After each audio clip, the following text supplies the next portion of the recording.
Magandang araw po sa inyong lahat. Ako nga po pala si Cholito Lumutan Jr. galing sa pangkat 4. Ngayong araw ay tatanungin natin ang ating mga kaklase kung ano ba ang kanilang pinakamahirap na tungkulin sa kanilang bahay o sa paaralan. Paano ba nito nila ginagampanan o hinaharap gamit ang kanilang pananampalataya? Ang ikatlo ay ano ba ang kanilang natutunan sa karanasang ito?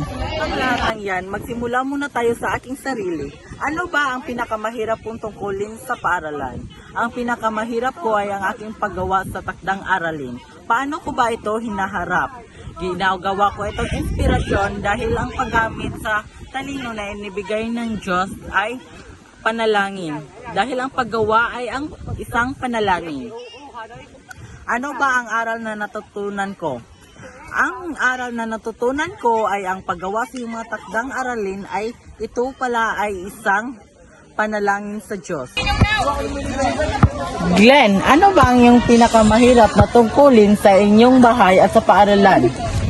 Ang napakahirap na tungkulin sa bahay ay ang paghahanap ng pera.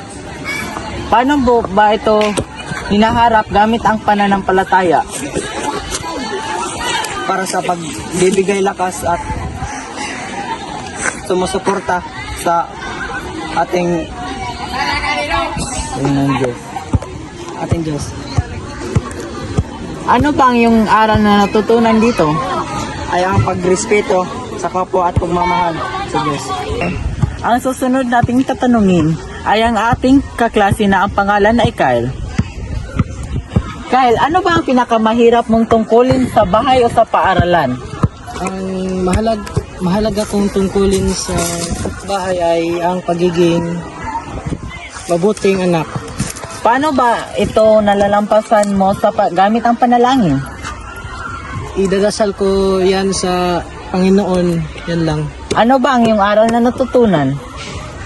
Ang aral ang aking natutunan ay dapat tayong rumispeto sa ating mga magulang. Ang susunod na naman nating tatanungin, ang kaklase ko na ang pangalan ay Apple. Apple, ano ba ang iyong pinakamahirap na tungkulin sa bahay? Ang pinakamahirap kong tungkol sa bahay ay ang paglalaba. Paano ba ito hinaharap gamit ang iyong pananampalataya? Iniharap ko ito sa pamagitan ng panalangin sa Diyos dahil binigyan niya ako ng lakas ng paggawa. At ano ba ang iyong natutunan na aral sa gawain ito? Ang paggawa ay paglilingkod sa kapwa at panalangin sa Diyos. Ang susunod nating tatanungin, ang ating kaklase na ang pangalan ay Yuhan. Yuhan, ano ba ang pinakamahirap mong tungkulin sa bahay o sa paaralan? Ang pinakamahirap na tungkulin ko sa aming bahay ay pagtulong sa aking ama ng pagtatrabaho at paglilinis ng aming kapasakan at pag-construction. Paano mo ito hinaharap gamit ang iyong pananalangin? Unang-una, nagpapasalamat muna ako sa Panginoon dahil binigyan niya ako ng lakas ng loob at hindi madaling sumuko. At ano ang iyong aral na natutunan?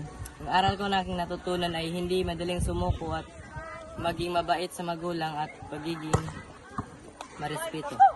Ang susunod nating tatanungin kaklase ay si Charles. Charles, ano ba ang iyong pinakamahirap na tungkulin sa bahay o sa paaralan? Ang pinakamahirap tungkulin sa bahay ay ang pagkita ng pera. Paano mo ba ito hinaharap gamit ang iyong panalangin? Ang panalangin ko sa Jesus ay ang pagrespeto sa kapwa-tao.